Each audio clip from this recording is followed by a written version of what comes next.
Right.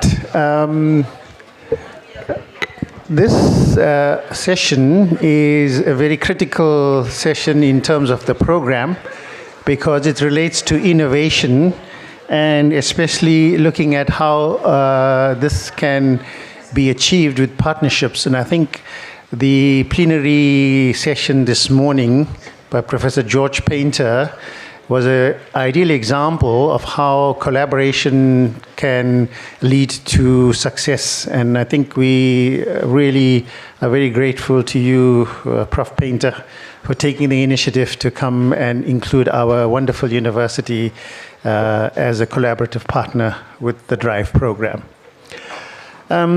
Having said that, I have two very distinguished speakers in this session. We know one is in charge of our innovation at the university. I'll do an introduction just now. And the other is a very distinguished medical scientist from our College of Health Sciences. Now, most people would wonder what is innovation, and listening to some of the questions earlier on, I think you need to separate it from university curricula, etc., because to me, it has a different spin altogether. And I think as people, we work at universities, we tend to think within certain tracks without changing direction. So I think for me, this is a change of direction kind of session.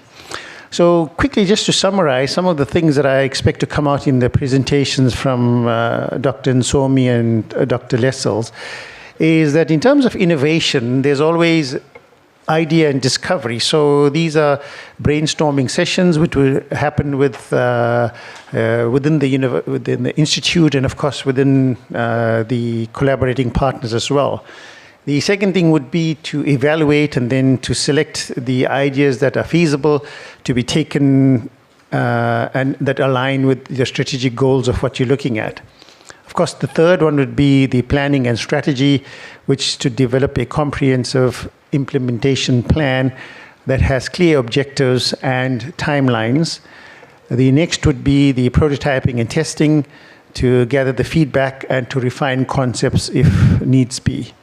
Then there's implementation and execution, and finally monitoring and iteration. Having said that, I will introduce the speakers because, as I said, we are already running out of time, and I think you missed your tea break, so I apologize for that. First, I will introduce, I think Dr. Nsomi is going first, so I'll introduce him first. Dr. Nsomi, we are running out of time, and this extremely large biography, if you don't mind, I'll summarize it. Dr. Nsomi is the Executive Director of the UKZN Health Consortium. He holds a BSc in Genetic Engineering and Biotechnology from Sussex University in the UK, and a PhD in Molecular Genetics from the former University of Natal, which now is, of course, this university, which is UKZN. He has a postgraduate diploma in Strategy and Innovation from Oxford University in the UK, a diploma in Management, Accounting and Finance from Varsity College, and completed an International Executive Development Program at the Wits Business School. Dr. Nsomi has a varied career spanning research and development, academia, innovation management, policy work, corporate finance, and entrepreneurship. He has served, amongst others, on the boards of the CSIR, TIA, National Advisory Council on Innovation, International Center for Genetic Engineering and Biotechnology, and International Council of Biotechnology Associations.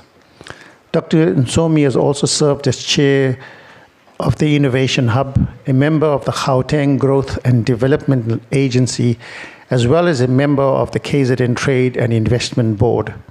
He has been a former president of the South African Society of Biochemistry, Molecular Biology and Biotechnology for a term.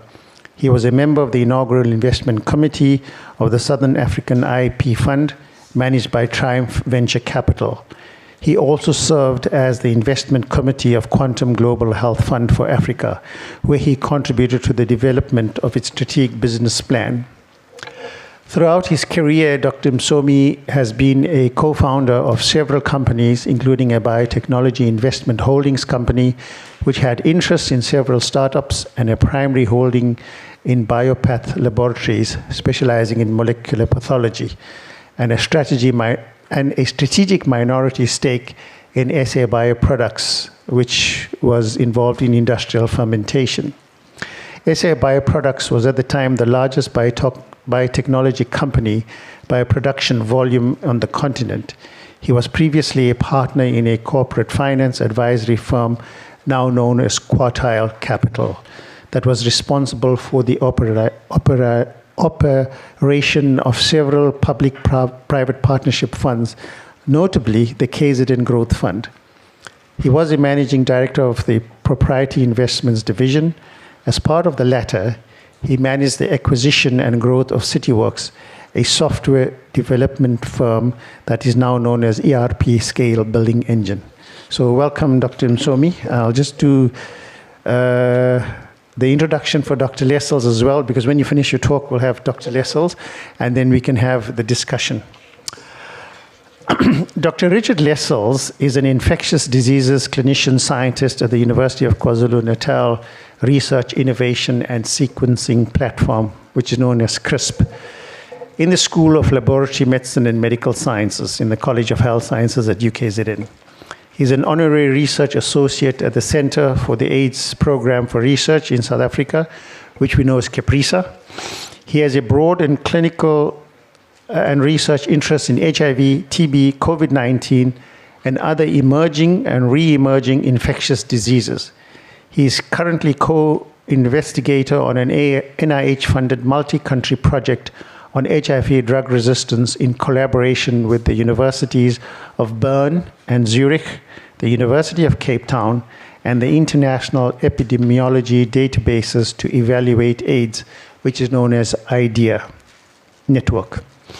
He's the site PI for an NIH-funded randomized control trial to evaluate clinical management strategies for people with virological failure of dolutegravir-based antiretroviral therapy in collaboration with Harvard University and the Mbarara University of Science and Technology in Uganda, and co-investigator in a UK MRC-funded multi-country randomized control trial evaluating high-dose rifampicin to reduce mortality in TB meningitis, led by the Infectious Diseases Institute of Makerere University.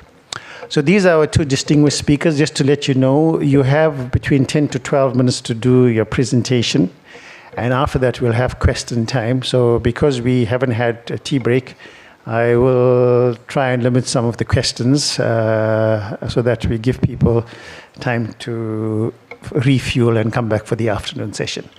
So without much ado, Dr. Msomi, please can you give us your presentation? Thank you. I think we should give him a hand, please.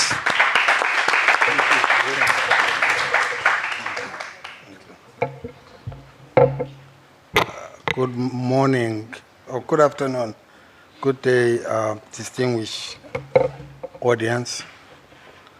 I'm going to try to be a bit quick, considering that some people have eaten into my time. I had prepared a 48-slide presentation, and I've just been told that I must reduce it to only 30. So please bear with me if I jump some of them.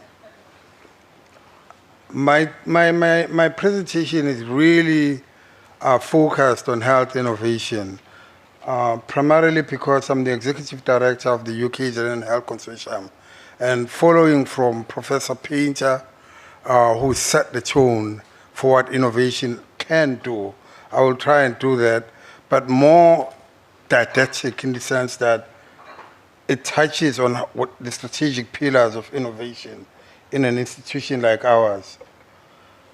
I think just off the pad, the first thing one wants to say is that the mission of a university, of most universities, is to teach and generate new knowledge, usually through research. And I have to start from there because this is the source of all the tensions between researchers, teachers, and people who are in innovation. People who are in innovation are there to facilitate the research and to draw on research and also to support the research through generation of income. But innovation does not always lead to income. It does, though, lead to value or impact. And from where one is standing, we use 3 pillars for innovation and how we think of innovation. One is science, engineering, and technology. Obviously, the stuff that comes out of university, whether through research or teaching and the like. The second part is the investment that goes into making that happen. And that investment can either come from public sources or private sources. It's just investment. And then lastly is one of the ways, it's not the only way, it's the entrepreneurship, the spin-outs, and all of those vehicles. And entrepreneurship depends on your context, because entrepreneurship in a country such as, let's say, the old Soviet Union is as valid as entrepreneurship in the US or entrepreneurship in the UK. And that's very important to understand, the motive forces and the drivers of entrepreneurship. And I'll touch on that a bit later. And from a university perspective, what are the building blocks of what we're looking at? I've already indicated that the mission of university, the main reason for its existence, is this teaching and learning, as well as research and innovation. And innovation is a very, very contentious term because it simply escapes pretty much all manner of definitions. If you ask somebody last year what innovation was or is, they'll give you a different answer to what they think it is now. It's a term that is evolving. It evolves because it's anchored in its context at that particular point in time. From a university perspective and from a UKZN perspective and from the health innovation space, we also anchor it within this entire ecosystem. I was asked to speak on cross-sectoral. Sometimes they call it multidisciplinarity, and there's a lot of these terms that call it hot weights for a particular time.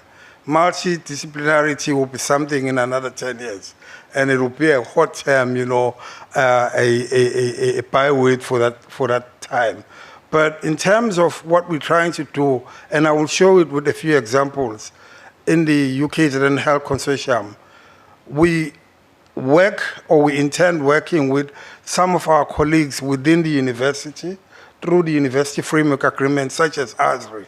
You saw the presentation earlier by Mike, Professor Brooks from ASRI, and we will demonstrate that when it comes to innovation, because we're more concerned about products, the end game of the research and development, the multidisciplinarity, the collaboration between the parties is incredibly important. And a lot of products that you use in your daily lives in the healthcare space are as a result of what I would term architectural innovation. They owe their existence to an architected endpoint from multiple sources. And some of them are engineering. Steve are the guys that work on energy on this university. So you think about the operation of a particular hospital, it requires a constant energy source, and we have a situation where we've had load shedding, and we're looking for renewables. The world is moving through this green transition, and so you need to have those. Because when you say health innovation, it's not just the fancy stuff. I'm sorry, George, when I call your stuff fancy, but the big thing that we have to really internalize is that innovation is not the cutting edge science only. It's one part of it, and in a global South context, you have to be extra careful of perpetuating a particular paradigm that excludes the majority. And I've heard a few of the questions, because when we had to take a number and join the queue, the back of the queue during COVID, that was just one way of reminding us that we have to think of innovation in the global South with a different set of lenses. It's good to do science, and when we talk about global South innovation, we're not saying that you dumb down on science. And that's why you have terms like localization coming up. Localization, at least in our view, talks to the quality, the cutting edge of the global north, but dealing with the global south issues. And then the last part of that is obviously, if you have investments, you would need to have capitals, vehicles for patient capital. That's important. And that patient capital can come from government, can come from private capital, and all of those. Again, a caution. It's a cautionary note. When we speak of investments in the global south, we do not have mature capital markets. We have to disabuse ourselves of the notions of venture capital that are created in the north. If you speak about a Sequoia capital would not look in the south. And yet in a country like South Africa, and I'll use South Africa, you have one of the biggest in the world, one of the biggest pension funds. It's been going on for about 120 years. That means that you have a source of capital. It's not utilized because what you're selling to them is not something that they really want to be sold. And that's an incredibly important part. And if we were to look at innovation only as scientists, I'm glad I'm not a scientist. No, actually, I used to be. I'm a failed scientist. That's why I went to innovation, where I can talk a lot without justifying what I'm saying, you know. If you ask me for references, I'm going to bail out. And the other issue that I wanted to raise is this issue of the strong management and advisory teams. Because innovation belongs in a realm that is beyond the science. So you have the science, you have the business part, you have the other disciplines there, and you need to have people who almost are like, not jack of all trades, because they've got to be master of something, but you're putting together teams that are competent to undertake this. Just a quick snapshot of the UKZN Health Consortium as it currently stands. Dr. Painter, Professor Painter, he painted a picture, sorry, painted a picture, no pun intended, painted a picture of what Drive looks like. And I'm glad to see that part of the partnership is that we've set up Drive South Africa, which is following along those models to develop drugs, antivirals in this country, in this continent, with a co-ownership angle. And you will see why it has to have a co-ownership angle for our context, at least. The other arms of the UKZN Health Consortium include 3 accelerators. And accelerators are basically there because you can do research, you do the development after the research, you then move on to innovation. You need to have these vehicles, and these vehicles have to be accelerated into the marketplace. For all its promise and its capabilities, being in the market is not done by universities. Universities don't build factories. They don't build places to manufacture or to take out products into the marketplace. And so you need these halfway houses, which are accelerators. In our case, we have a chemistry and drug development one that is being developed in the Howard College campus. And then a second accelerator is in this campus in the former or the current biological resources unit, and that would look specifically at life sciences, startups, and SMEs. And I will speak briefly about one example of how we're doing that, because ultimately with innovation, and again, it's a choice, you've got to inculcate in your mind almost like a dogma of what is the commercial vehicle, what's the commercial enterprise. So that's the question you ask.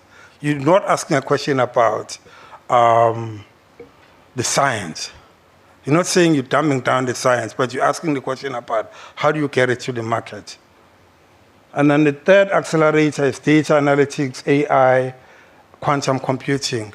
And this is to address the real problem of big data that has to be enabled, that has to be handled by health systems. As a country moving into universal access as per the National Health Insurance. I'm constantly being told that the two are not the same. But obviously the objective is to have universal access via the National Health Insurance. And this is going to require massive data handling capabilities. It's going to require higher levels of security. Only a few months ago, the National Health Laboratory Services was hacked and was down, the systems were down for about 2 to 3 months.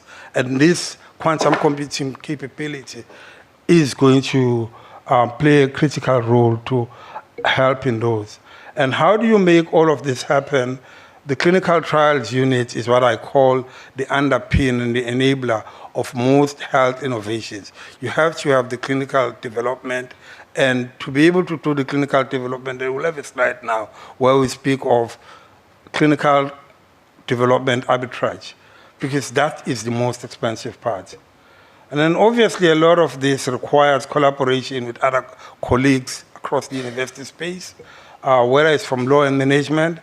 One of the big opportunities that is often missed by South African innovations or innovators is the legal environment or regimen that promotes local buying, localization. This is the law of the country. It's in the constitution that if it's innovated in South Africa, manufactured in South Africa, it ought not to compete with imported products.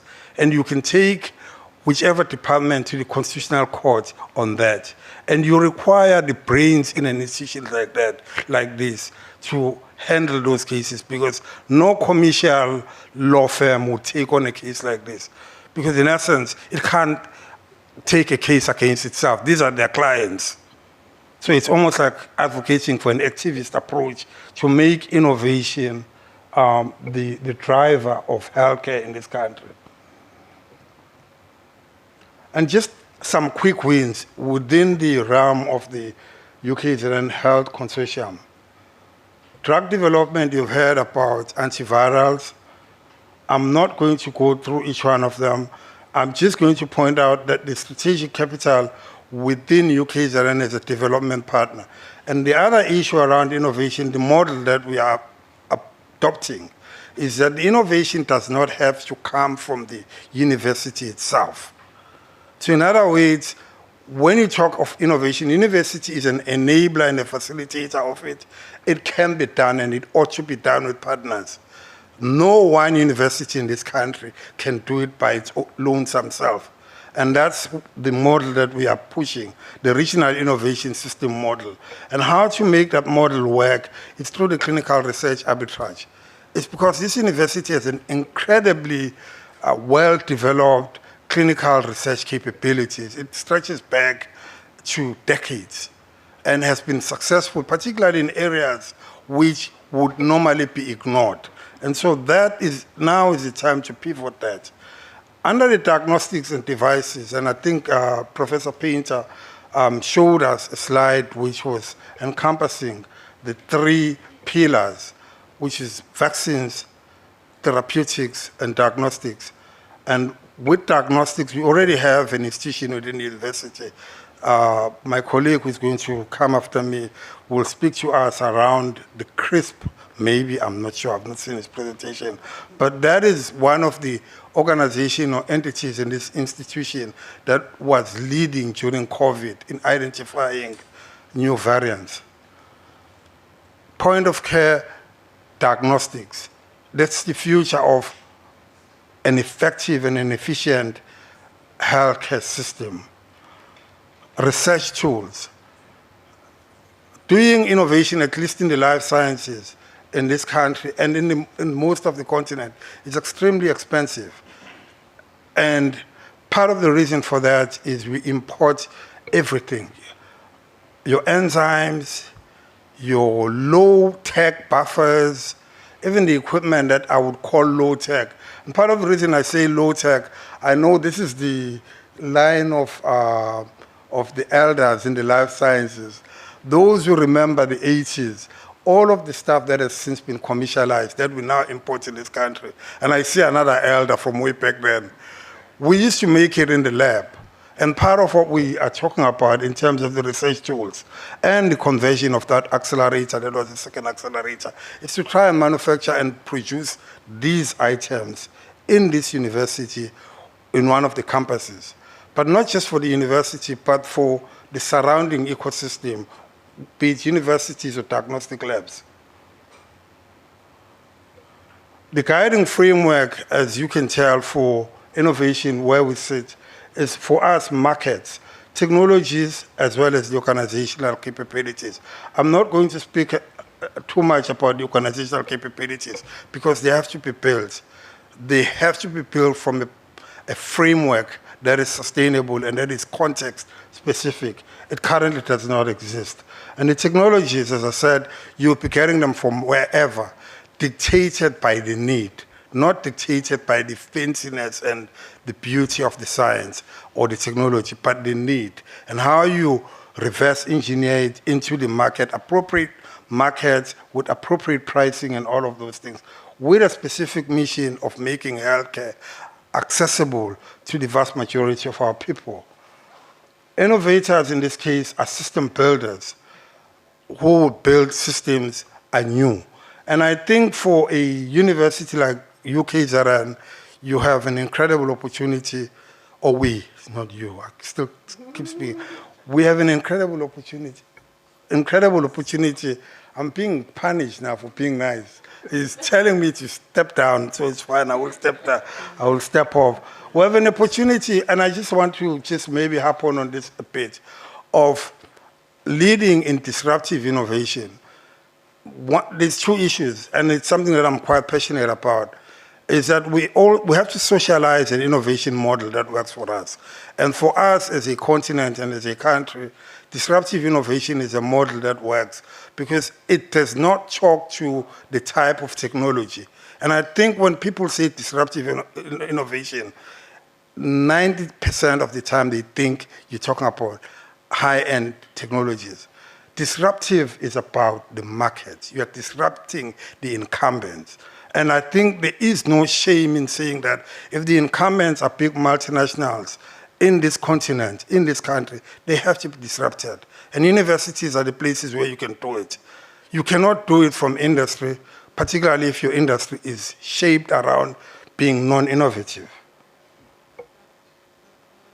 I'll just jump through this. These are some numbers of what we're dealing with. Basically saying that, and these are old numbers, 2020, medical devices, 25.2 billion rands in 2019. The medical devices, that's the size of the market in this country. And that's incredibly important because I don't know how many scientists I would point out who know that if I'm working on a medical device, I'm actually working in a market that's 25.2 billion rands, the annual market per annum in this country.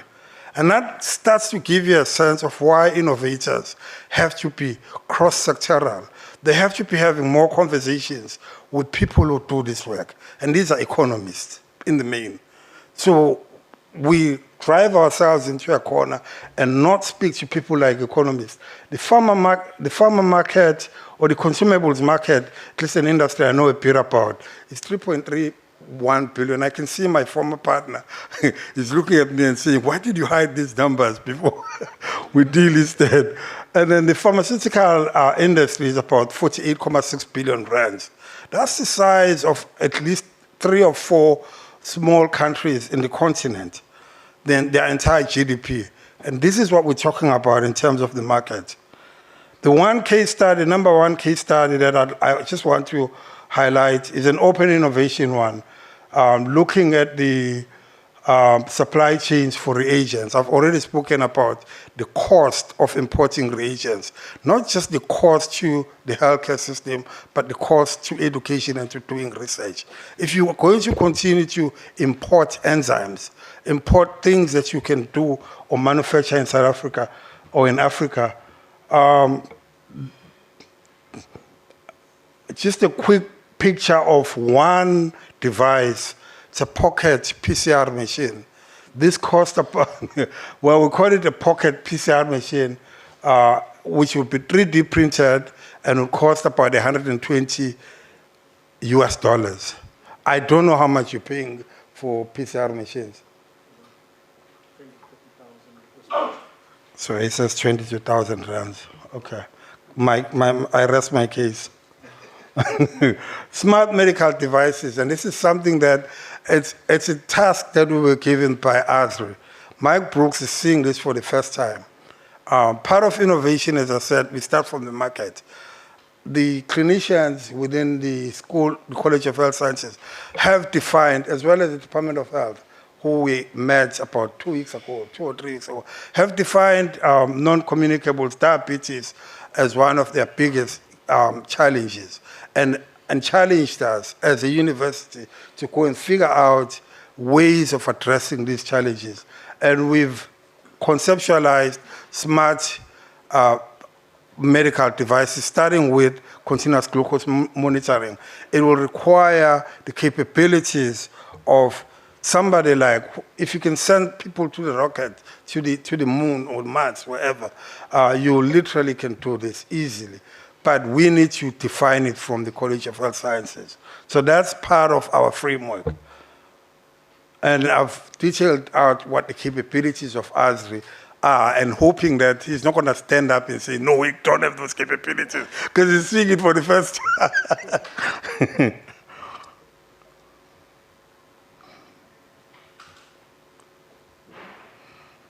I think it stopped because time is up. I didn't know he could stop me. Why were the other people not stopped?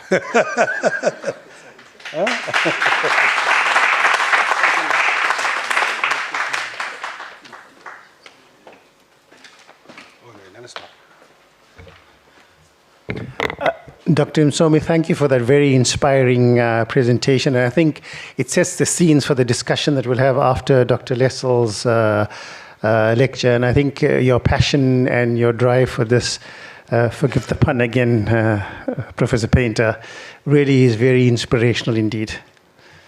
Dr. Lessels, thank you so much. Okay. Sorry.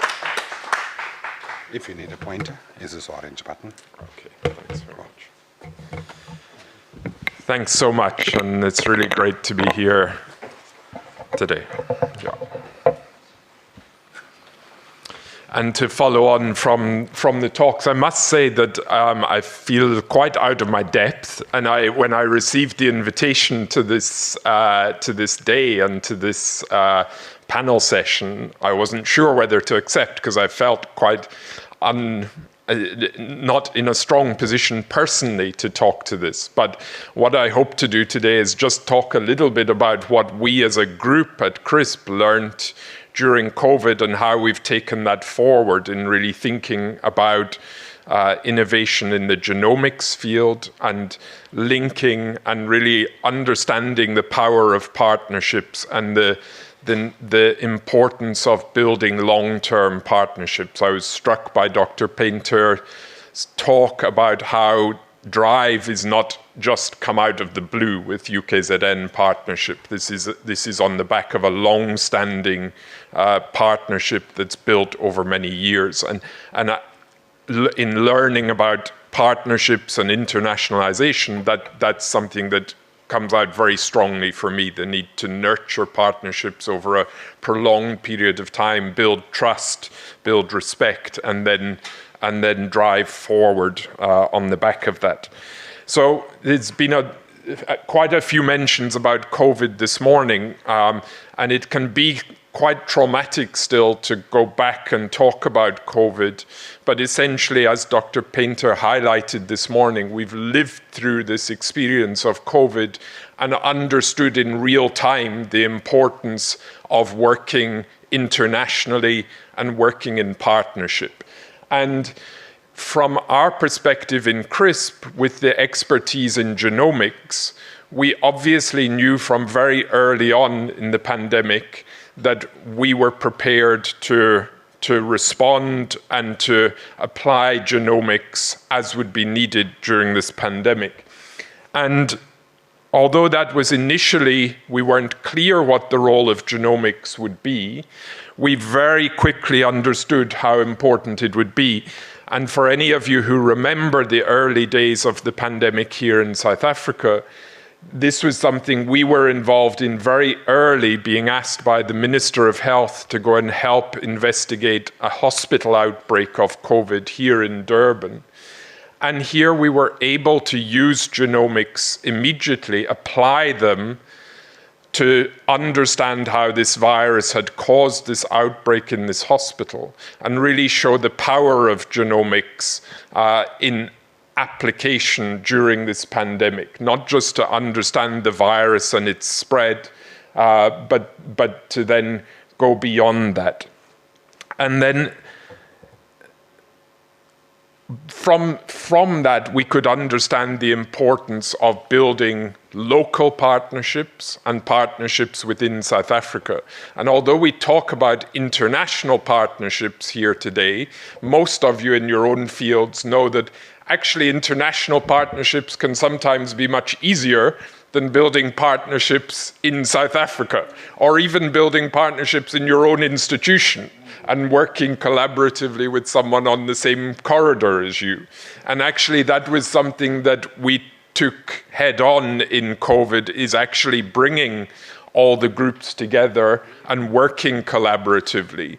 And that started a lot with the genomics and building the capacity, not just in the public health laboratories, but bringing in the academic laboratories to do the genomic sequencing. And you'll see here, this is not my distinguished colleague, Dr. Msomi, but his good wife, who was instrumental in building that laboratory network to do the sequencing. And some of you may not be aware, but the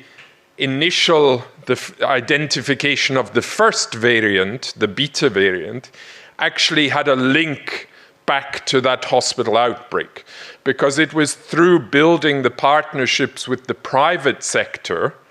That hospital was one of the private hospitals here in Durban.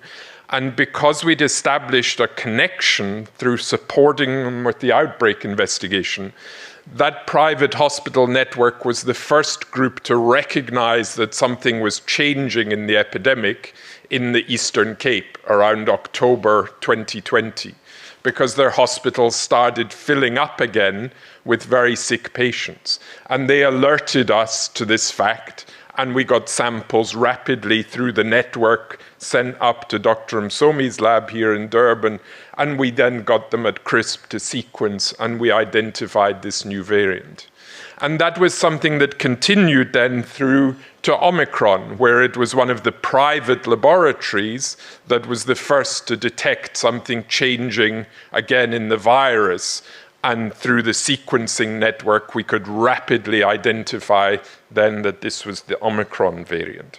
So the power of building these partnerships locally is where you need to start, and then that gives you the strength to build these international partnerships. And of course, it had to expand beyond the genomics. And as soon as we saw that this was a virus that was going to evolve and was going to challenge us for much longer than just 2020, we knew that we needed to harness the different scientific capacity within South Africa to go beyond the genomics and understand the phenotype of the virus and of the different variants. And again, this was a strength, was bringing together different scientific groups through funding from the Medical Research Council to be able to characterize these variants. And this, of course, in some ways was very strong, but it also gave us challenges, because we were doing this science, we were doing some clinical trials of products and doing clinical trials of vaccines while the variants emerged. And this was something that then challenged us, because we had clinical trial evidence that was the first to really show how much these variants would impact on vaccine protection. And as many of you know, this then led to a decision to actually not receive vaccines early on when we had an opportunity to get vaccines into the country and to wait for other vaccines. And so in many ways, this was a challenge.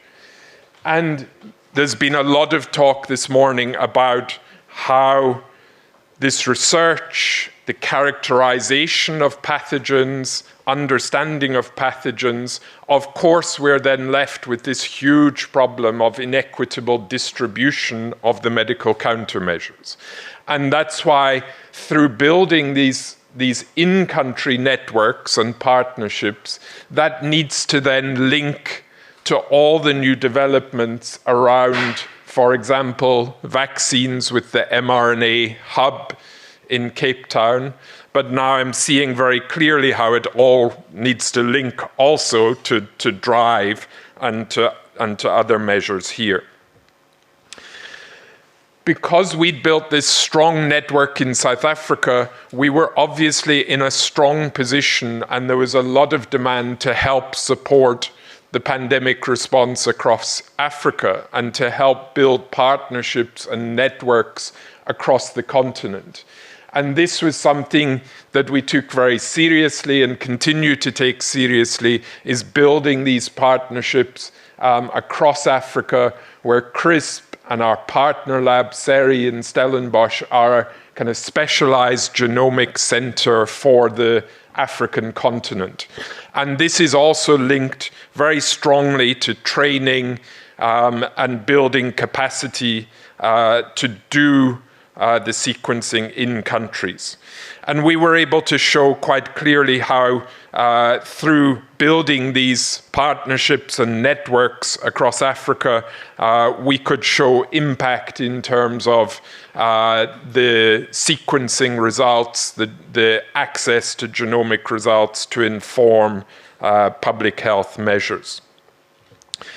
So expanding from COVID, we've really built now into other disease areas.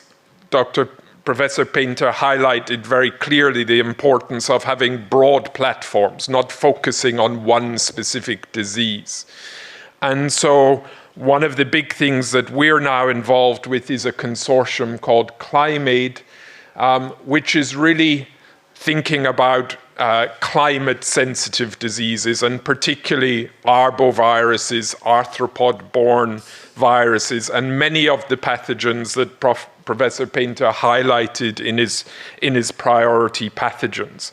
And here it's about building on the networks and the partnerships that we've built during COVID, and really harnessing and expanding those networks to understand much more broadly other epidemics and pandemics. And the importance of this is a consortium that's led from the Global South. So it's an international consortium, but it's led from here in South Africa and from Brazil in South America.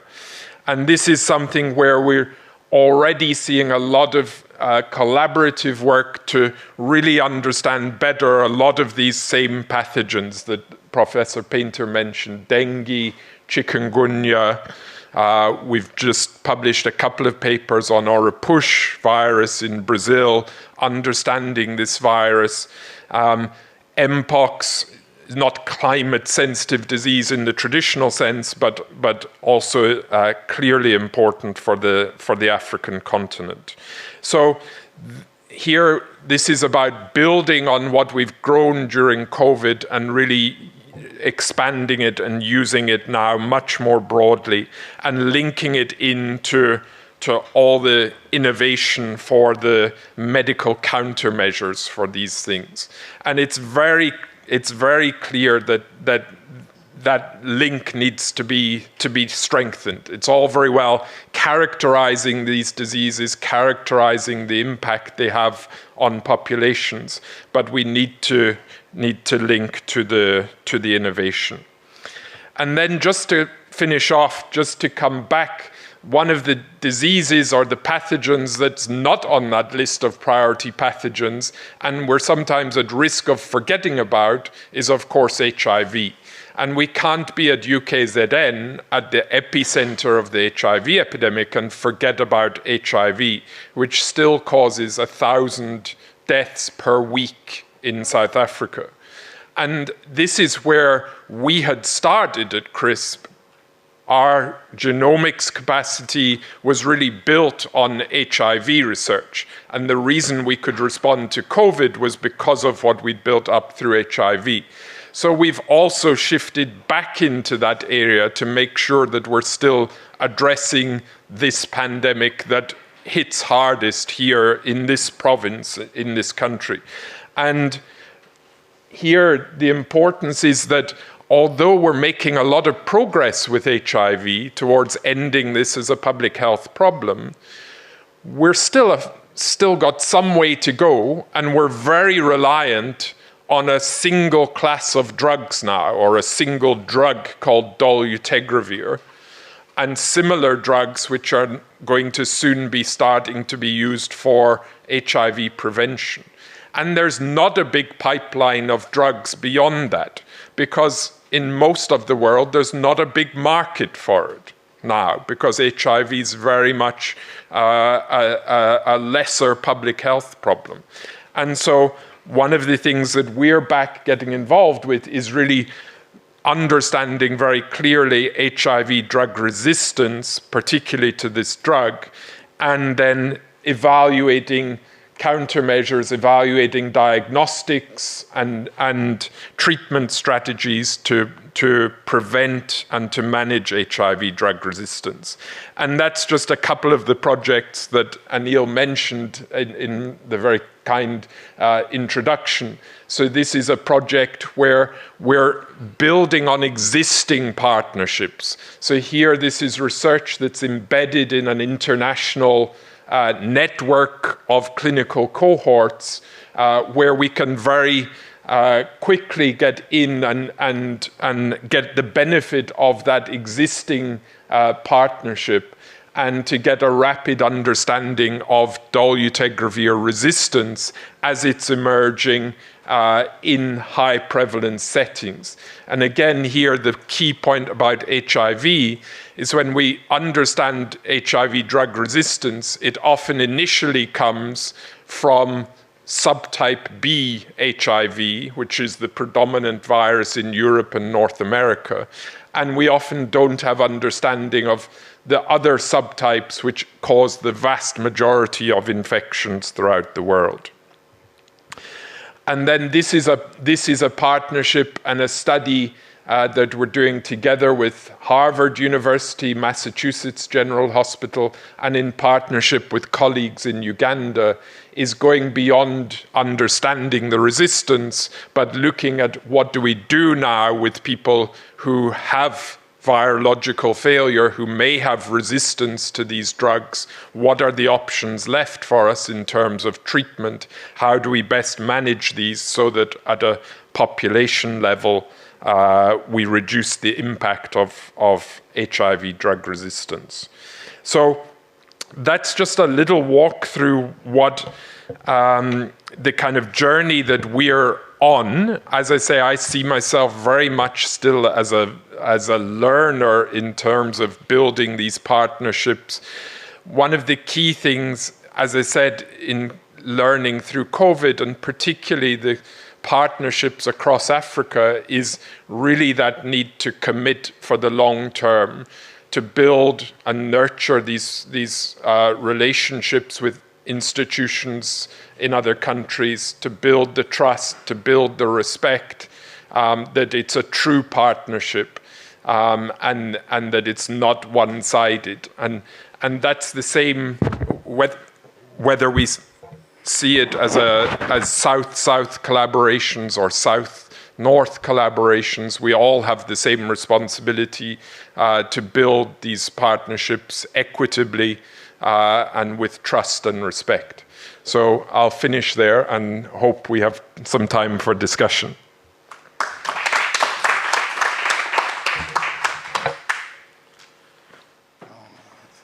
I think we are very fortunate to have listened to two outstanding presentations where Nhlanhla has given us the sort of grounding and the knowledge in terms of innovation. And Richard has really encapsulated what George had said earlier on in terms of pandemic preparedness. And I think some of the information that he's given today, it really tells us that there's a lot of activity in this area. We're not going to be caught with our pants down like we did with COVID. So having said that, I open this session for discussion. And I'm sure both Richard and Nhlanhla will be most happy to clear any doubts or answer your questions. Whilst I'm waiting for you to think about your questions, Nhlanhla, I think you need to tell the audience about Ozempic, the peptide synthesis, and how it first originated, because you mentioned, so can you just tell people? Let the kind audience who can answer that question better. Sitting there. So Albericio. Ozempic, the first peptide that was synthesized was Professor Albericio, who's sitting in our midst, and that's how they built on the. So, if you can please give us some information, Fernando. No. We started 40 years ago in Rockefeller with my friend Svetlana Moshov, and we expected she will get the Nobel Prize next year. But it started 40 years ago. It's a work of many people, many efforts.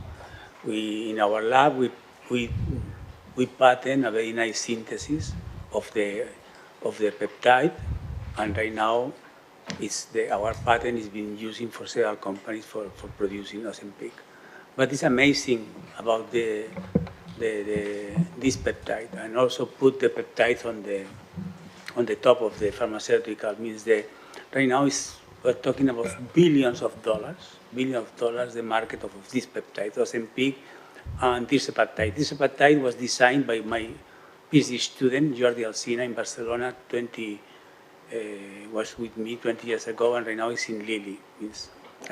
I am part of the history, but very small part of the history. Well, we're very proud of you anyway, and thank you for that. So in our midst, we have great people. Right, any questions? I think Nhlanhla's, go ahead, please. No, mine won't be content related, but mostly to the second speaker. He said something very profound at the beginning. He said it's very difficult to collaborate with people locally, but very easy and outside. And I fully agree with that notion. So I just want to find out, how do you navigate that? How do we navigate that? Because that's quite key. Well, sadly, the reality is that it kind of came out of necessity, isn't it? In terms of COVID and the global pandemic, is people got over their resistance to working together out of seeing the importance of it. The reality is, though, that we've kind of shifted back to where we were. If we look at things like HIV, TB, the priority public health problems here, we still see ourselves kind of working separately on the same problem. So we haven't actually learned from the strength of what we did to respond to COVID. We've still kind of gone backwards a bit, and we've not learned and built on that for other public health problems. So I do worry about that, and probably that's partly our fault. I mean, but it's the environment we work in. Yeah, it's a competitive environment. We're all competing against each other for research funding, for other funding, and so it's the nature of the beast, unfortunately. But we see how sometimes we can get round that for benefit. Thank you, Richard. Do you have a question? If you can try.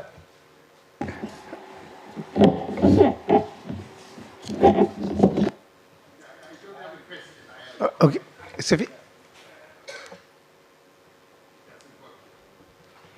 Let me just speak loud as like a short speaker. But my name is Derek Naidu. I from an organization called KZN, which is the Trade and Investment KwaZulu-Natal. That is from served on some time ago as a board. So I go back a long way with Dr. ID being the Deputy City Manager of the Tikweli municipality and responsible for national partnership. But in my capacity as a board, I just want to indicate that we as a organization are committed to partnering then with Dr. Nsomi and the innovation. I think that we bring to the party, as you would know, a host of capital network, being part of investment facilitation and development within the KZN in particular. So really, I think that mine is really to commit here to the partnership and ensure that we do have a memorandum of understanding between the hub and ourselves so that we can strengthen the stakeholder relationships and to see how we can add value to the successes that has already happened. Thank you very much. Thank you, Mr. Naidu. That's very encouraging, and I think it ties in with what we're talking about, cross partnership. So I'll let Nhlanhla respond. Thanks for that comment, Derek. One of the last slides that I had around innovation and the opportunities that are always missed by universities. It's a perennial problem and it's a global problem. Wherever you go when innovation is discussed, at least in the academic discipline, the university-industry linkages are always an issue. No one seems to know how to solve that problem. And part of the reason I was raising the issue on the market, and I was saying that possibly a university like ours and others around here, their biggest opportunity is in disruptive innovation. And disruptive innovation means that you take guys who are at the bottom of the pyramid, or maybe somewhere in the middle, and you convert them into industrial champions. And they displace or dislodge import-based industry. And there everybody wins. The university wins because university is the only source through which innovations and technology can get to those guys, the SMEs, locally. And I think that invitation has to be thought of in a particular way. The city and the government of KZN in health, they're the biggest spenders, and yet it buys stuff from imported channels. And I think that follow-up has to go with the conversation or the dialogue with the Department of Health in the province. Just to give you a picture, imagine that you were buying lateral flow devices, diagnostics, your normal diagnostics that you currently buy. So we're not asking the city or government to do us a favor. We're saying that as a university, we will assist local SMEs to produce and manufacture this locally. And there you strip away the forex inflation, which is about 180%. You strip away the other inflationary pressures, such as the margins that you have to add when you import somebody else's product, as well as the IP premium, because you don't have to invent an LFD, electrical flow device. This thing was invented 30 years ago, and it's already expired. The patents have expired. And so the scope and the opportunity is huge.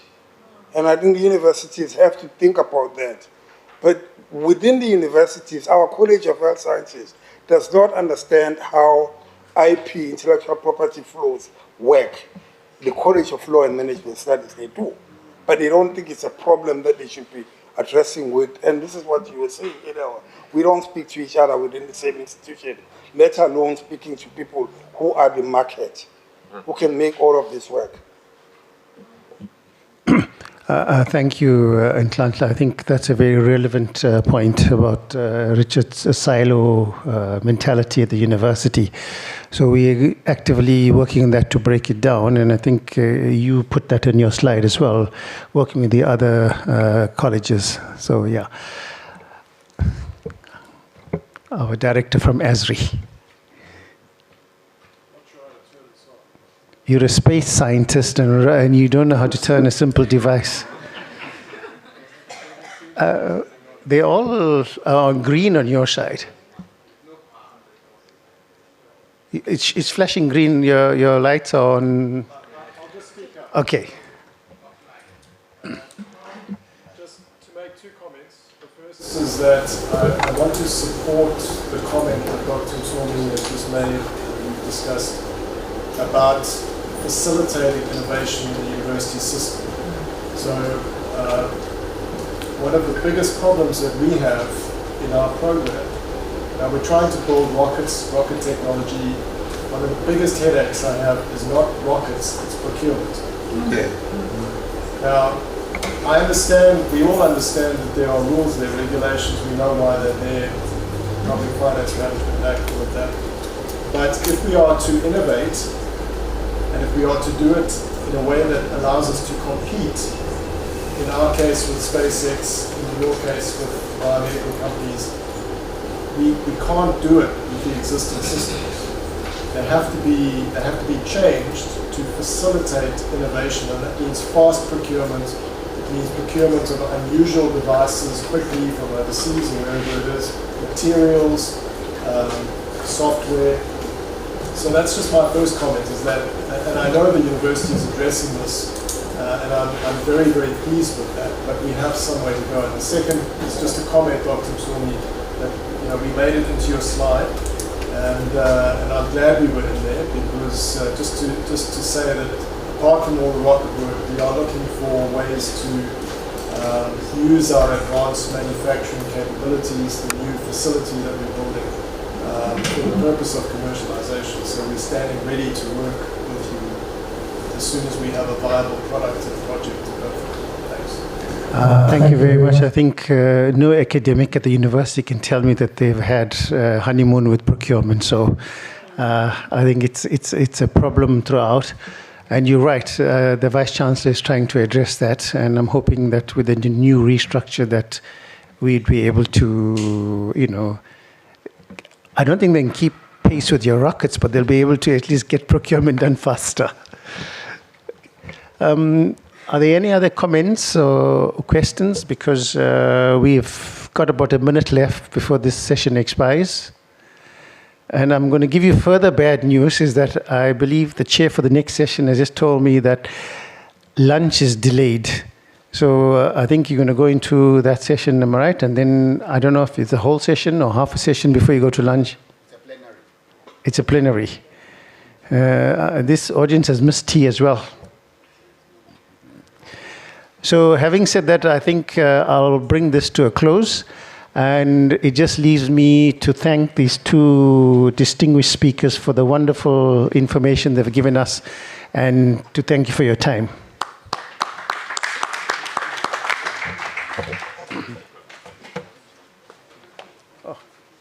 I think Richard and Nhlanhla, you're going to get some gifts from the university. Please don't forget to declare it, eh? And you as well. Oh my God, that's... I'm going to reiterate the bad news, not just about the food, but that we are out of electricity. So we're running on low, I think battery powered, so there will be no AC. So we're going to get through this. Lunch was supposed to start now, but it's going to be delayed to after this session. And there's also no water in the building, the toilets. So we prefer to not have lunch now, yeah, because you know what it is. Good afternoon and welcome. And we would, I don't think we have time to wait for the group from Council Chamber. They will join as we go on, because we are 1 hour behind schedule. So my name is Johannes John Langba. I'm a professor of social work and the director of the College of Humanities Doctoral Academy. Welcome to this session. It's a plenary on global academic networks, collaborative projects across borders. This plenary will focus on the importance of global academic networks in facilitating internationalization through collaborative projects. So selected projects or case studies will be presented by the colleagues that highlight cross-border activities. The plenary will present 2 panels and practical examples of global academic networks and collaboration across borders. The first panel is the Erasmus Plus DECART project, and the other one is EPIZ/WESSA/UKZN Sustainable Development Project. So thanks to the colleagues who are contributing. Thank you for taking time off your busy academic schedule to be here. So we'll go straight into the first panel, which is the Erasmus Plus DECART. I don't like acronym, but I can call it DECART, D-E-C-A-R-T, and you explain what that means. So we have 3 panelists. First is Professor Cecile Proches. Professor Cecile Proches is an associate professor based in the Graduate School of Business and Leadership at UKZN. Her teaching, research, and supervisory interests include leadership, organizational behavior, and change management. The next panelist in this panel is Professor Angela James, who I know very well. Professor Angela James is an associate professor based in the School of Education at UKZN. She is the academic leader for community engagement and has over 30 years of teaching and community engagement experiences and over 20 years of research in the schooling, tertiary, and adult education sectors. Last but not the least in this session, or this panel, is Professor McDonald Kanjangeli. He's an associate professor based in the Graduate School of Business and Leadership at UKZN. His areas of research interest include strategy as a practice, strategic leadership, and sustainable leadership in organizations. So the good news is we have a powerful, what I would call a very powerful panel with extensive experience. The panelists, for each session, we have 2 sessions in this plenary session, 2 panels in this plenary session, and you are allocated 15 minutes. So each panelist will speak for 5 minutes. Then we'll take the next panel and we'll open up for questions at the end. Is that okay? The floor is yours. Thank you.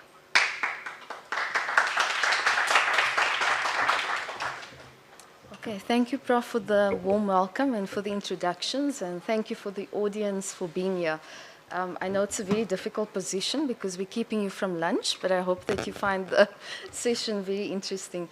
So we're going to provide an overview of the Erasmus DECART project, and the good news is we are colleagues from law and management, because we heard that there was talk about the silo mentality, and we are from the business school, and Professor Angela James is from education. So it gives me great pleasure to talk a little bit about our project. Obviously, time is a major constraint. We can't share everything, and especially our results and outcomes. But just to start off by saying that the aim of this presentation, we're going to be zoning into our work package. So that's the one that we are focused on at UKZN, which is specifically about curriculum transformation. But I'm also going to give you a high-level overview about the Erasmus DECART project as well. So let me start by telling you a little bit about our project. It's focused on designing higher education curricula for agility, resilience, and transformation. Okay, so you can call it DECART or DECART or DECART. And essentially, the focus really is on looking at agility, resilience, and transformation. Our project partners are from different parts of the world, as you can see, and it's great to be able to work across the borders. Us from UKZN, we focused on curriculum transformation. We've got project partners in France from IMT Atlantic. It's mainly engineering university, one of the elite engineering universities. We've got Reykjavik University from Iceland. We've got Rennes School of Business that was involved as well from France. We've got Vilnius University from Lithuania. We've got IT Dell from Indonesia. And then finally, RWTH Aachen from Germany. And we are academics from STEM, from management, and from education, and together trying to look at how to basically bolster and look at how do we improve in terms of resilience, agility, transformation. So essentially, if we just talk a little bit high level in terms of the work packages, there are 3 work packages. And the first work package was led by Reykjavik University in Iceland, and they were looking at curriculum design. That one has actually finished already, and there are newsletters, reports, publications that are available as well if you're interested. Then at the moment, the second work package is about curriculum resilience, and they are looking at serious games for higher educational leaders, program leaders, students, so diverse stakeholders, and essentially looking at resilience. And then us from UKZN, we're coming in looking at curriculum transformation and leadership. And essentially, it's really about identifying and sharing innovative curricula. It's also about improving agility. And we spoke a lot about COVID-19 this morning. And we know that it disrupted our universities, higher educational institutions as well, where to learn to teach online, work from home. Those are just some of the examples. And there are various disruptions as well that my colleague will speak to. So essentially, that's what we're looking at with this project. So to specifically zone into our one, which is work package 3, we're looking at curriculum transformation, and we are mainly taking on a qualitative research approach. We are working across borders, so a lot of hybrid work, virtual, on Zoom with the different project partners. And we started in May. That's when our project, our work package actually kicked off. And we have a lot of virtual engagement with our project partners. And we're using Zoom, we use breakout rooms, we use Mentimeter, Jamboard, Rich Pictures. And we've really been unpacking what does curriculum transformation mean. There are diverse understandings of it. What does effective curriculum transformation mean? Who are the stakeholders involved? What are the interests, the concerns? And then we'll be getting into the role of leadership in driving or impeding curriculum transformation. So what I'm going to do now is, and I hope that it works, just to, as an example as well, if you can please pull out your phones and just see if this works. If it doesn't, we'll just move on. So this is an example. We use Mentimeter a lot, and we're going to actually, if it works, that's great. If not, we'll just go with it.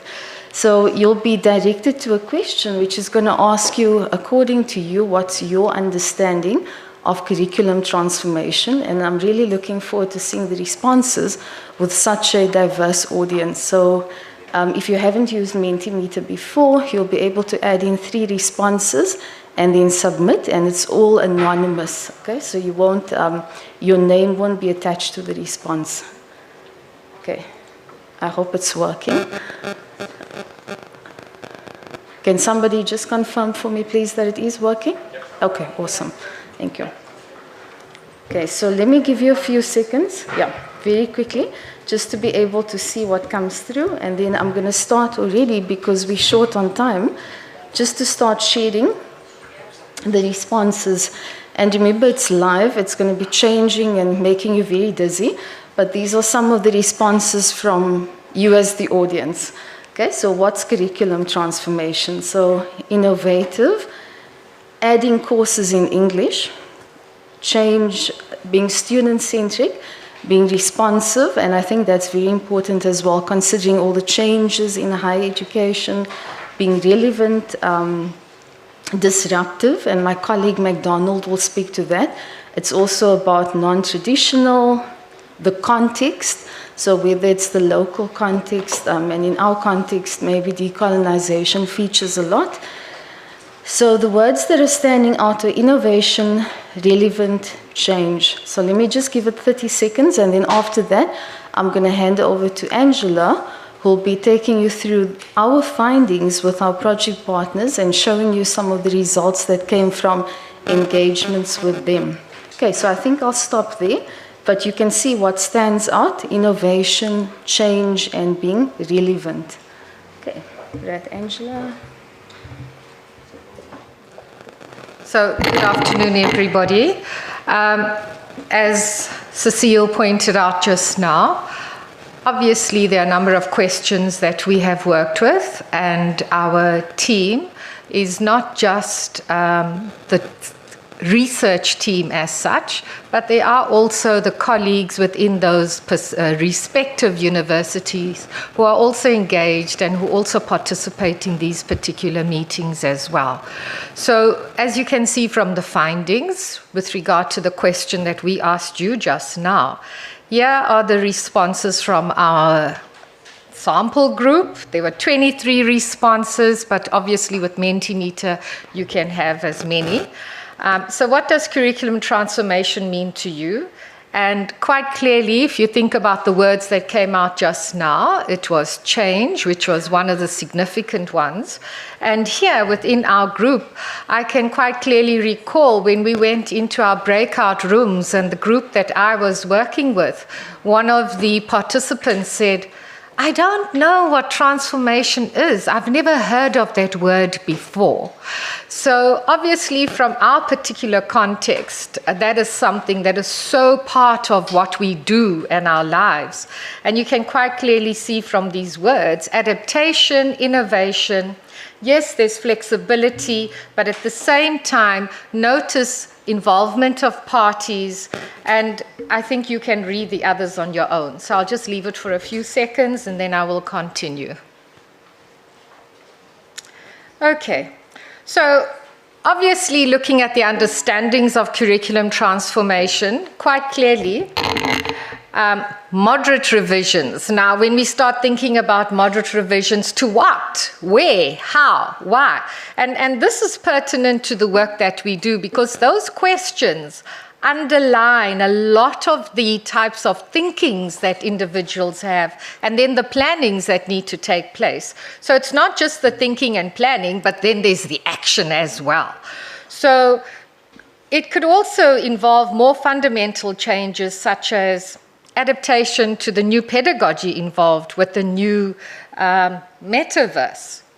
Now, does it have to be in that type of relationship? So yes, I'm sharing the findings, but I'm also getting you to think further than the findings that we have, because when we are working with this, we have to always start questioning not just what we have, but why have people said what they have said at that point in time? To make it more resilient and adaptive, which is part of the whole project, and that's why it's referred to as the Dakar project. Reflect to some extent the need for the future, not only for today or tomorrow. And another point, integrating new teaching methodologies and embracing interdisciplinary approaches. And the next one, integrates emerging fields like computational thinking and data science. And I think when we're looking at pedagogies and we're looking at fields of work, etc., you can start seeing how this is linked to current and also future dynamics within this particular world. And it's about leveraging digital tools. And quite clearly, the access to digital tools is so vast and is so different depending on the context that individuals are actually present within. And then the characteristics of effective curriculum transformation. And obviously, this has come through from the groups that we were working with. And quite clearly, ongoing process. There's never an end to it. When you think you've reached a certain point, there are other issues that will come through. And I think what is going to be quite exciting is when we have our meeting in January, and we'd like to invite you to our meeting in January, which will be an open session at the end of January, we are going to obviously be unpacking all of this as well with regard to what is transformation.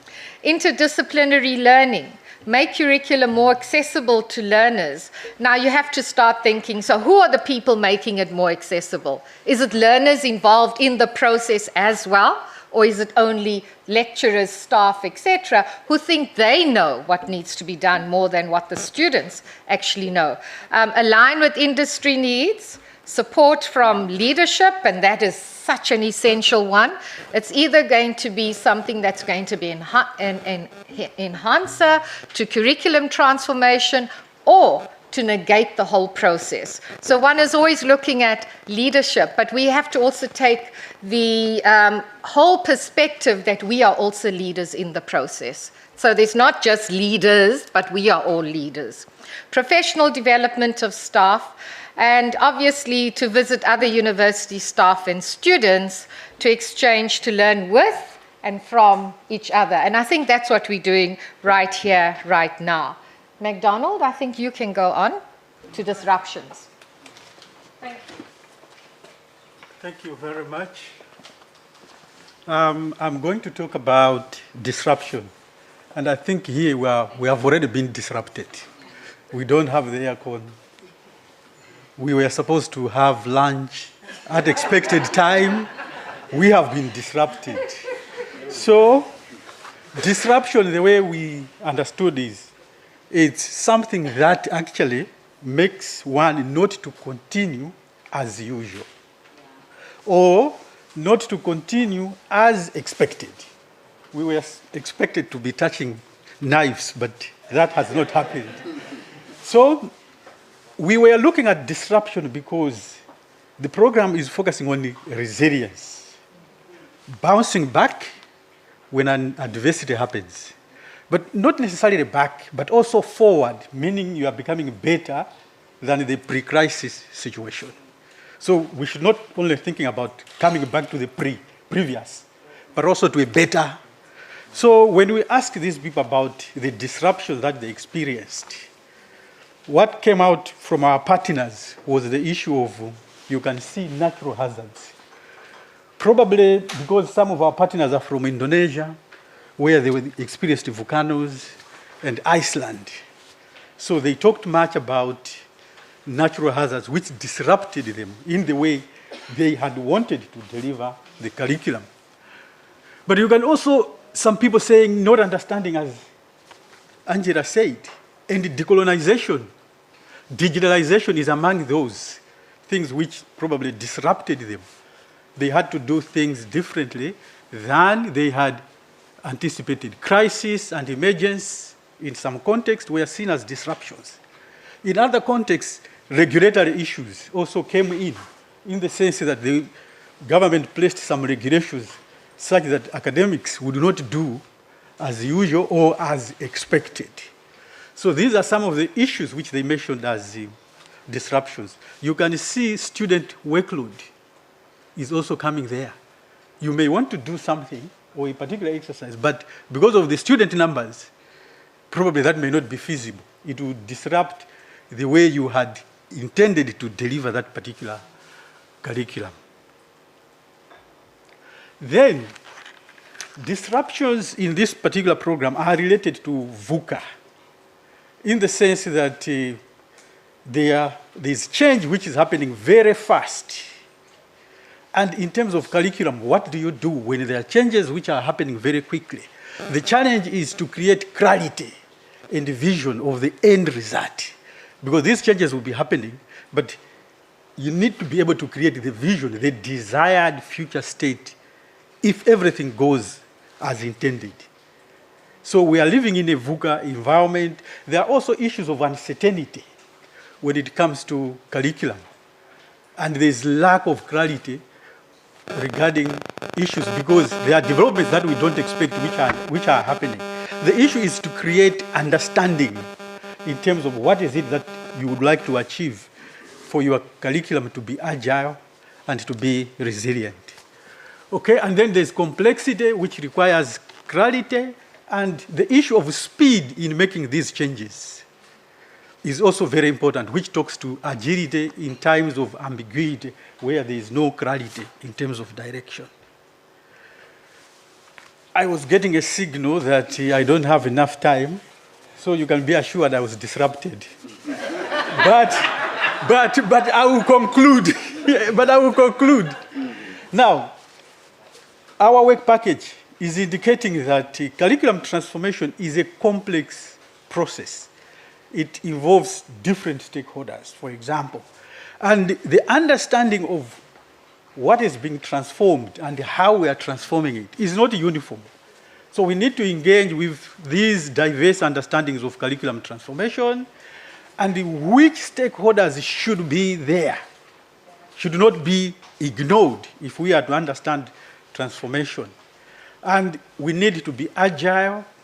And if you look at the two mentees, one common aspect that I picked from your views and the views of our partner is innovation, which was very common. So we need to be agile, and it also involves innovative processes. We should not be always thinking about the positive when we are transforming. We should be prepared that some negatives are going to happen, but let's prepare for those negative events.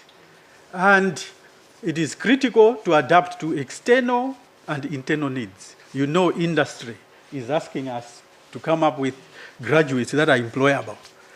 That is also part of curriculum transformation. So we should not just respond to the internal needs of QPA and all that. We should also respond to the external needs, because we need to contribute to the resilience of our society as well. All right, thank you very much. We have come to the end of the presentation. Thank you.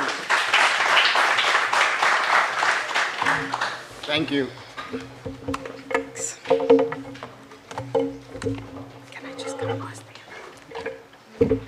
Thank you very much. I must say, disruptions, and I just a disclaimer, I'm not responsible for the, the disruption. It's multifaceted.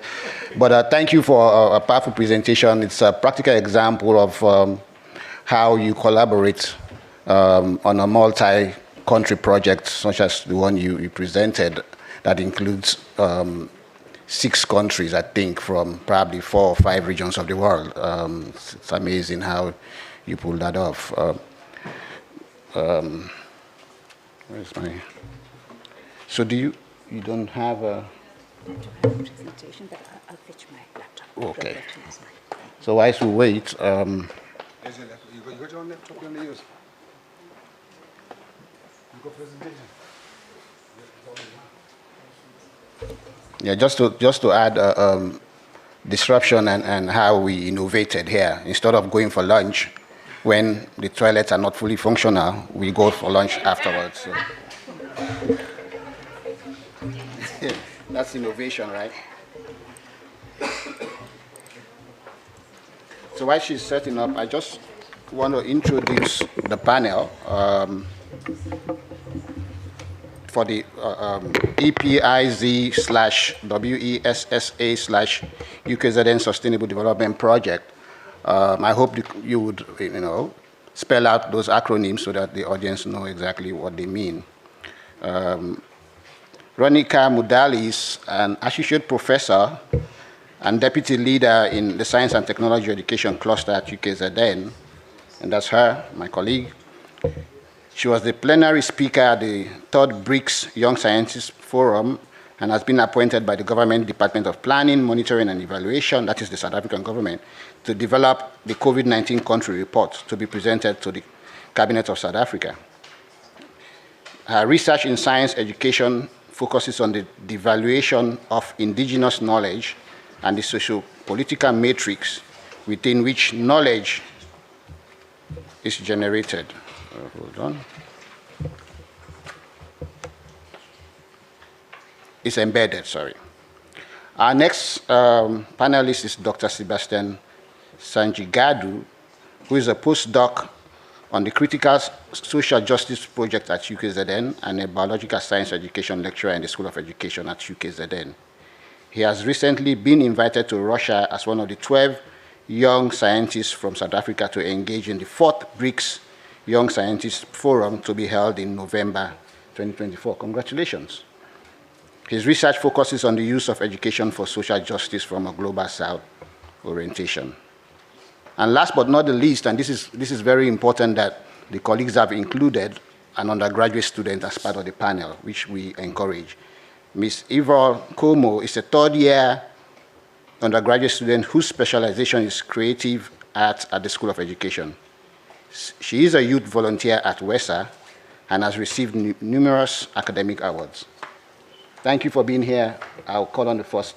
But let's give them a round of applause before.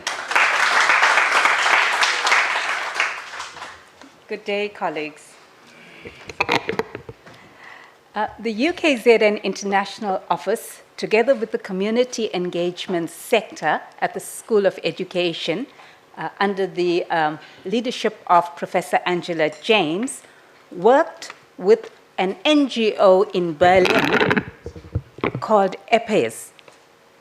And they organized an international exchange of staff and students between South Africa and Berlin. We visited Berlin last month, and I will share some of the experiences based on this interaction with you. So before I describe this international collaboration, I want to invite you to recall what grabbed your attention during the last few days. Was it the launch of Clipper to study Jupiter's moon, Europa? Or were your thoughts about that which is closer to home, like the South African Astronomical Observatory's announcement of the discovery of a new mini moon that will be in the vicinity of Earth? Or are you thinking about Rand Water Municipality's disposal of raw sewage in ways that are killing farms and businesses? I'm not going to talk about eThekwini municipality because it's too close to home. Or, colleagues, are your musings at a more global level? Are you thinking about the quadruple squeeze during the Anthropocene and the scale of human development which has impacted negatively on important planetary processes? My point here is this: within a world which is fraught with multiple challenges, how do we prioritize sustainability, equity, and social responsibility as goals linked to the internationalization agenda for higher education? So, one of the ways to address the internationalization vision for higher education is to engage in knowledge exchange and sharing. And we did this where we had academics and students from the University of KwaZulu-Natal, that's here, who interacted with our counterparts in Eberswalder University in Germany. In addition, we interacted with people from an NGO in Germany called EPES and the NGO WESA. An important partner in this collaboration was the German Ministry of Education, who funded this collaboration. Now, let me introduce you to the South African group. There were 5 academics. That's 1, 2, 3, 4, and 5. We had 3 students and 3 people from WESA. WESA is the Wildlife and Environment Society of South Africa. So there's the 3rd person here. We view this as a Southern-led collaboration within a northern country. And here we argue for the strategic use of the South-North binary. Therefore, this map is inverted. So we departed from South Africa on the 21st of September, went on to Doha, and finally to Berlin. The South African group was invited to a teacher conference hosted by the German Senate, and here they invited me to present a keynote address about language and education for sustainable development. Our group also presented several workshops at this conference, and this was based on diverse ESD topics. And we presented in very interesting ways.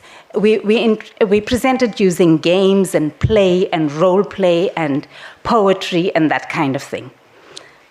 We also visited the Eberswalder University. This was a very interesting university. It is located within a forest, so you walk through a forest to actually get to the university. And here we saw firsthand what monoculture does to biodiversity. The second picture is us inside the pine forest. This was a cultivated pine forest. And here the soil was of very poor quality. We hardly saw another type of plant or animal. And this shows the impact of monoculture on biodiversity. And then we talked now about conceptual models for sustainable development. And this was the model that was proposed by the German researchers, with the economy at the heart of the nested model.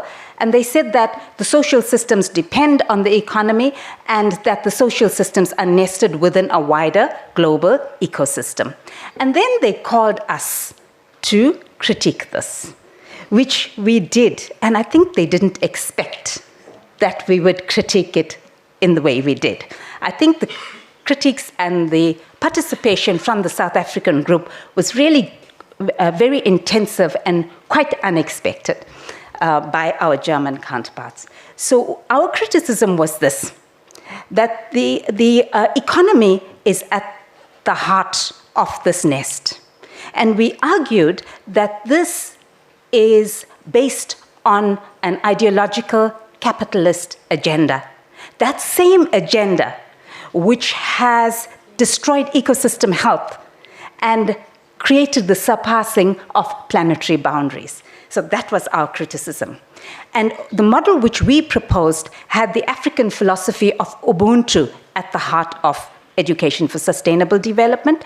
We contended that the human identity cannot be separated from the environment, and that the environment has socio-economic, cultural, physical, and spiritual elements. We used this model to understand the universe as a spiritual whole in which all beings are interrelated and interconnected. So the surprising thing was that their model was a nested one and so was ours, but you can see how the ideological underpinnings varied. When we returned to South Africa, we discussed future collaborations with EPEs, and in the for the short-term future, what we see is to create and share explanatory videos showing how German and South African universities and schools implement ESD. Our second idea involves interdisciplinary plans where schools and universities can introduce ideas such as eSTEAM, which is engineering with STEAM, from WESA. The third idea is the sharing of video recordings of ESD in micro-teaching settings, because we are from the School of Education, so micro-teaching is high on our agenda. The fourth thing has to do with competitions from the perspective of art or the circular economy, or both, in South African and German projects, which are jointly developed and will be jointly adjudicated. And we thought that perhaps the 3 or 5 best projects can be uploaded as YouTube videos. And finally, we believe that we can share indigenous stories, which we can use to teach values which underpin ESD. So colleagues, among our goals were to re-establish African cultures as valuable in schools and communities here and abroad.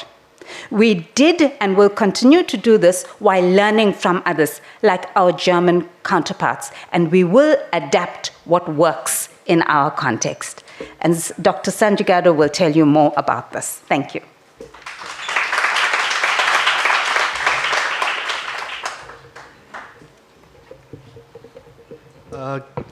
Good afternoon, everyone.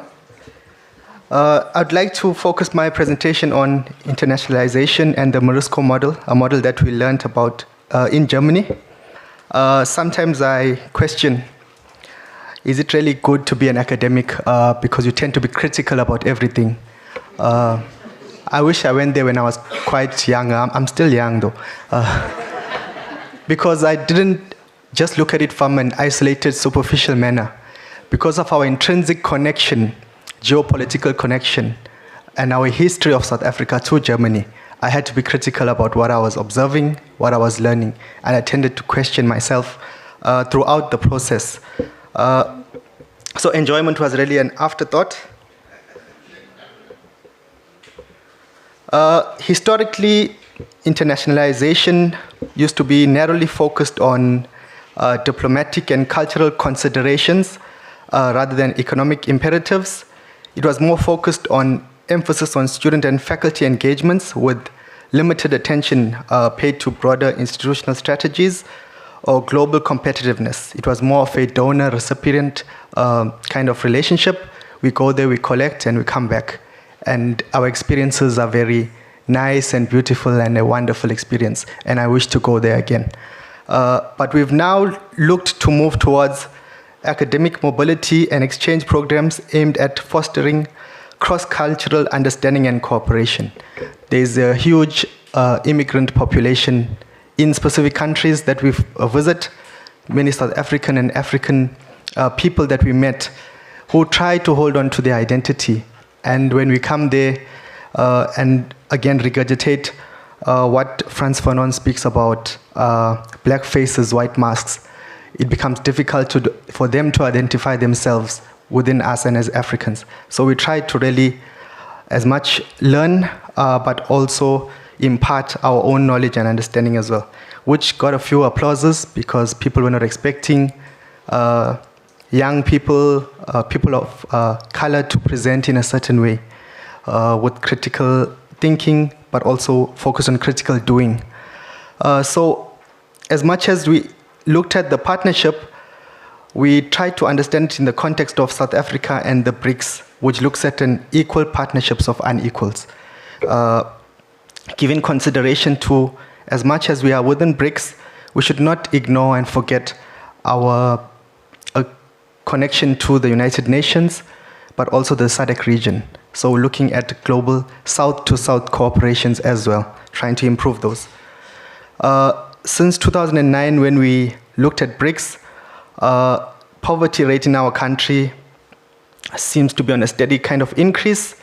Brazil as well, you'll find, is also on a somewhat increase, whereas the economic powers like Russia and China and now somewhat India is on the downward trajectory. So is joining BRICS and focusing only on BRICS really going to be having the effect we want to have?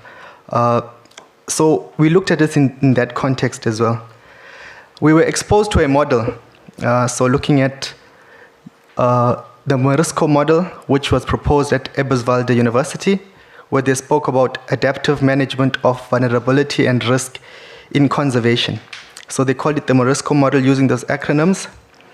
And these different concepts were presented to us, contributing factors, threats, stresses, key ecological attributes, biodiversity objects, ecosystem services, and human well-being. You could take one challenging issue in a country, for example, lack of electricity, and use this concept or conceptual model to analyze and understand it. It had some success in Namibia. Again, we had to consider the historical connection between Namibia and Germany, which persists. But they did adopt it in Namibia to somewhat understand the desert ecosystem and look to link the community well-being and livelihood to address some of the specific threats that the country has been facing. So we looked at it in terms of how can we adopt this, because we went there to learn. How can we adopt this in the South African context? Across our colleges at UKZN, if, for example, if I'm looking at my school, the School of Education, how can we incorporate this into a pre-service learning module or pre-service teacher learning module? We looked at, for example, water scarcity in the Eastern Cape using the Morisco model. It's quite relevant, where we looked at local drivers of water scarcity, which can be attributed to climate change, reduced rainfall patterns, as well as human behavior. And then we looked at the adaptation approach, where we focus on research about both the natural and human-driven factors. Not everything is driven by climate change. Some of the things are driven by human change and how we've changed from being a part of the environment to now being better than the environment.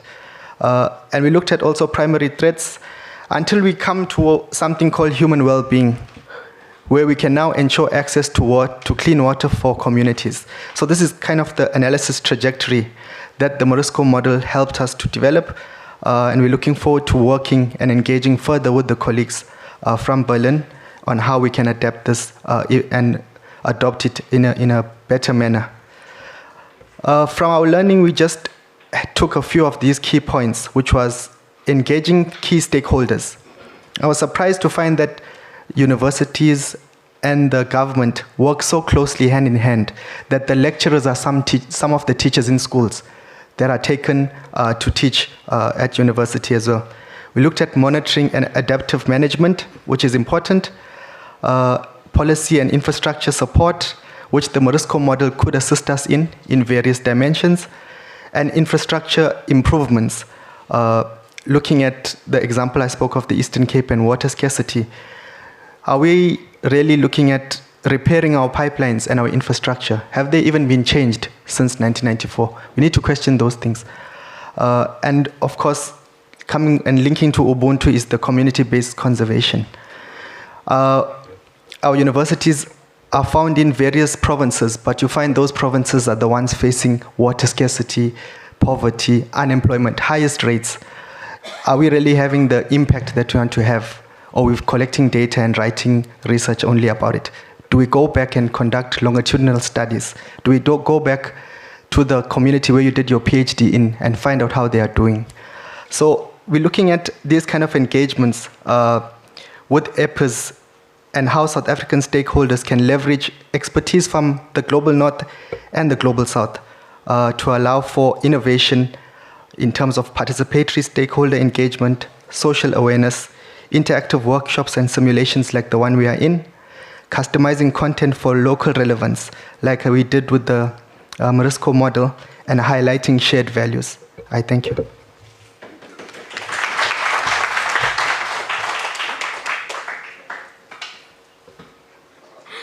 Greetings to one and all. I know everyone is hungry, so I'll try and keep it short. Excuse the pun.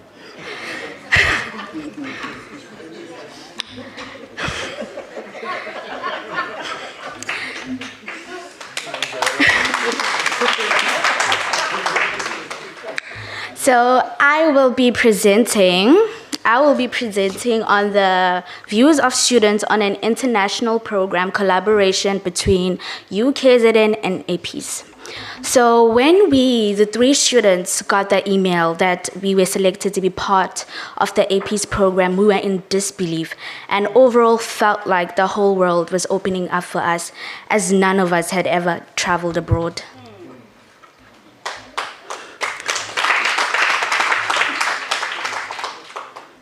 So this picture was taken in a secondary school. We were in awe of the academic and social spaces. The lessons there were learner-centered with many audiovisual resources.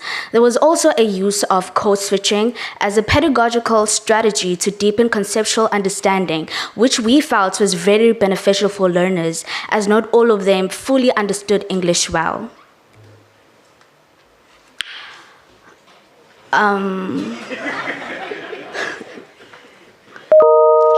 There was also a use of multiple forms of transport, and the cost was subsidized by the government. As students, we were impressed by the efficient and affordable and punctual transport system.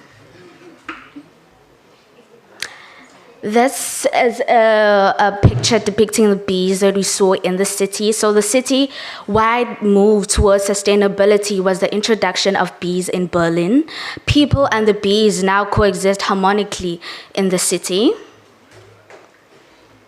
This is a depiction of basic provisions in German public schools, which include small class sizes, availability of teaching equipment, and the green garden as the exterior to promote sustainability. This is a depiction of basic provisions in a South African public school, and I know you can see the huge difference. So our schools have poor infrastructure, overcrowding of classrooms, a sparse to no teaching equipment, and when we analyze these two depictions, there is a major difference between the South African public schools and the German public schools, which tells us where we are as a country. This is a picture that we took on our last day in Germany. It was so sad to leave. We were able to experience this through collaborative projects across borders, which allows us to not only learn new things, but enable us to use that knowledge to better our practice, community, society, and country as a whole. Thank you.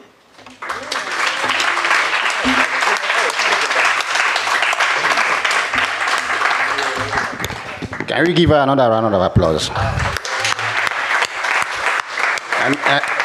And thank you very much for that, what we call no holds barred presentation, and say it as it is about the disparity in the public school system.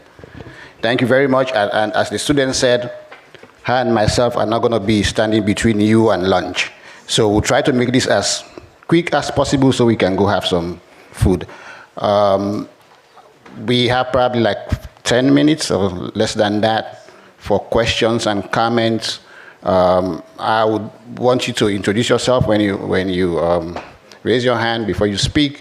And let's say this is panel 1 and this is panel 2, and just direct to say, my question is for panel 1 and my question is for panel 2, and so that they will know who you're speaking to.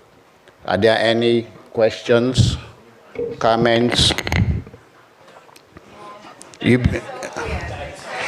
Which means you agree with us that it was very important that we showcase these 2 projects, and these are typical examples of how you engage in global academic networks. And no question is really because they are so good, or is it because we are hungry? But since we have time, I just want to give the panelists, maybe one person from the panel, to just give a final concluding thought. I'll start with panel 1. And you can just use your mic there, if it works.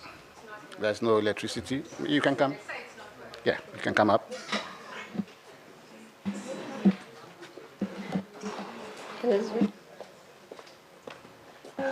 Okay, thank you so much. I think we all understand that we all come from somewhere, and that somewhere is in a school with a curriculum, and those schools, there are teachers present. And if we're in pre-service teacher education and in-service teacher education, we have to always think about the curriculum. And quite clearly, the Descartes project is so relevant to the types of change that is happening currently globally, not just in South Africa, and the extent to which we have to recognize and also act on for greater educational opportunities and access for all is something that we should all be concerned with on a daily basis as well. So I do want to say again, you are welcome to join us in January. There will be an invitation that will be sent out. I think we will contain it a bit, but we are very happy to work with people who want to be part of the project. I think on the 27th of January, hey? 27th of January. Thank you. But we'll put out a call. Thanks. Thank you very much. Yeah. Panel 2, final thoughts. I think if I reflect on our learning journey, the most impressive part was the gracious way in which we were received by our German counterparts. They entertained us in our homes. We went to dinner to their homes almost each evening. We enjoyed hospitality.